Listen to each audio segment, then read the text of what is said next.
হিন্দুদেরকে পাঠানো হবে আন্দোলন করার জন্য, কি বলবেন? বোকা বোকা কথা বলছেন।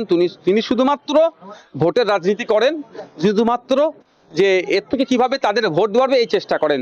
বাংলাদেশ বর্ডারে পাঠানোর প্রয়োজন না এখানকার নাগরিককে। দেশের প্রধানমন্ত্রীর এক ফোনে যদি রাশিয়া ইউক্রেনের মতো, রাশিয়া সুপার পাওয়ার যার কাছে, তাদের যুদ্ধ যদি থামিয়ে দিতে পারে, তাহলে একটা ফোন কেন ইন্টেরিয়াম সরকারের যিনি আছেন তাদেরকে ফোন করে কেন বন্ধ করতে পারছে না?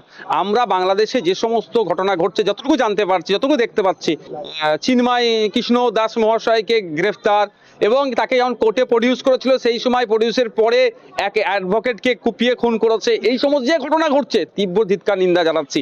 আমাদের ভারত সরকারের কাছে আমাদের বার্তা, এবং সাথে সাথে ইন্টেরিয়াম সরকারের কাছে এটাও বার্তা যে অবিলম্বে এগুলো বন্ধ করা হোক, এবং ভারত সরকার বাংলাদেশ ইন্টেরিয়াম সরকারের সাথে কথা বলে ওখানকার সংখ্যালঘুরা যারা নিরাপত্তায় নিশ্চিন্তে থাকে তার জন্য অবশ্যই জোরালো কণ্ঠে সওয়াল করুক। কিন্তু দুর্ভাগ্যের বিষয়, এরা এটা না করে এরা ওই মানুষকে খেপিয়ে তোলার চেষ্টা করছে।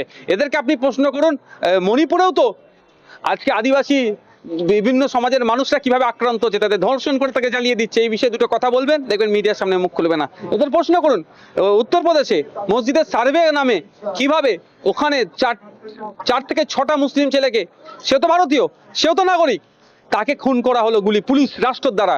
সেই নিয়ে প্রশ্ন করে এরা উত্তর দেবে না, এড়িয়ে যাবে। কিন্তু আপনাদের বলি, এই যে সার্ভে 1991 যে ওয়ারশিপ অ্যাক্ট দেখবেন, সেখানে সম্পূর্ণভাবে এই ধরনের কতটা সাংবিধানিক কি কতটা অসাংবিধানিক ওখানে বলে দেবে। কিন্তু এই বিষয়ে এরা কোনো চর্চা করবে না। এরা উত্তরাখণ্ডের কথা জিজ্ঞাসা করবেন, কল ফর প্রেয়ারকে যদি আপনারা, অর্থাৎ আজানকে, এরা আজান দিতে গেলে নাকি প্রশাসনের অনুমতি লাগবে। না, আমরা কোন জায়গায় স্বাধীনতার 75 বছর পার করলাম, সংবিধানের 75তম দিবস উদযাপন করলাম, সংবিধান যে আমরা পেয়েছি, পৃথিবীর বৃহত্তম লিখিত সংবিধান আমাদের কাছে আছে, তারপরে আমরা এই দিন দেখতে হচ্ছে। পরিশেষে বলছি, শুভেন্দু অধিকারী, মমতা ব্যানার্জি বাংলাদেশের হিন্দু ভাই, সংখ্যালঘু হিন্দুদের জ্বালাটা বুঝতে পারবে না, বুঝবে না ওস্তাদ সিদ্দিকী, বুঝবে কুতুবুদ্দিন ফাতেহি, কারণ এরাও তো এখানকারের সংখ্যালঘু।